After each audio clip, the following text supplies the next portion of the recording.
Why this story matters. Amid constant bad news, it's important to highlight examples of progress that rarely make the front page. Quick summary: this story highlights recent developments related to infants, showing how constructive action can lead to meaningful results. Dr. Kiran Musunru and Dr. Rebecca Ahrens-Nichols-Wright led the researchers who developed a personalized treatment for baby KJ. Released CHOP and PEN. CRISPR has been used to create a genetic therapy option for a child born in Pennsylvania with a rare metabolic disorder. Unable to convert ammonia to urea, newborn KJ was in serious risk of brain or liver damage and had to be kept on medications and an extremely restrictive diet to avoid protein metabolism. Children's Hospital of Philadelphia CHOP doctors believed they could use CRISPR to develop a treatment to correct a faulty gene in KJ's genome that would essentially cure him.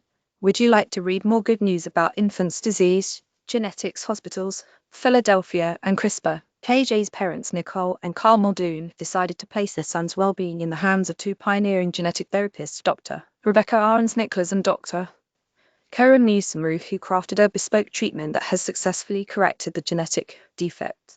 Years and years of progress in gene editing and collaboration between researchers and clinicians made this moment possible, and while KJ is just one patient, we hope he is the first of many to benefit from a methodology that can be scaled to fit an individual patient's needs, said Rebecca Ahrens-Nichols, MD, PhD, Director of the Gene Therapy for Inherited Metabolic Disorders Frontier Program, GET India at Children's Hospital of Philadelphia. She, along with Dr. Musunru, are members of the NIH-funded Somatic Cell Genome Editing Consortium and have spent years developing the science of using CRISPR to create individual treatment doses for the rarest of diseases. So far, the only FDA-approved and standardized CRISPR therapies target two diseases found in tens of thousands of patients. CRISPR is an incredibly complex tool and expensive to wield, leaving its magic beyond the reach of millions of children and adults worldwide who collectively suffer from extremely rare genetic disorders.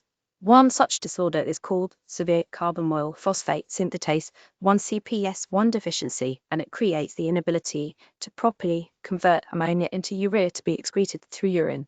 Ammonia is created in the body through protein metabolism. CPS1 is created in the liver to turn it into urea so as to avoid the toxic effects of the former. KJ's body cannot, so excess protein metabolism creates a buildup of ammonia in his liver that could be fatal. Nitrogen scavenging medication and a protein-deficient diet can keep a patient going until a liver transplant can be found, but at just months old, KJ's body isn't capable of enduring the procedure. More rare disease recoveries. Update: long-term follow-up in babies born with bubble boy disease still seen cured. A news release from CHOP reports that Ahrens-Nichols and Musunru targeted KJ's specific variant of CPS1 after years of work with similar disease-causing variants.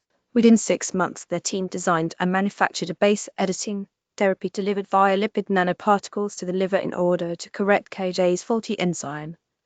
In late February 2010, KJ received his first infusion of this experimental therapy, and since then has received follow-up doses in March and April 2010. The release details. In the newly published New England Journal of Medicine paper, the researchers, along with their academic and industry collaborators, described the customized CRISPR gene editing therapy that was rigorously yet speedily developed for administration to KJ. Whisper about CRISPR: always fatal Huntington's disease is successfully treated for first time with gene therapy. KJ has received 3 doses and suffered no side effects. He's been able to halt medication and work some protein back into his diet, though he will need careful monitoring the rest of his life.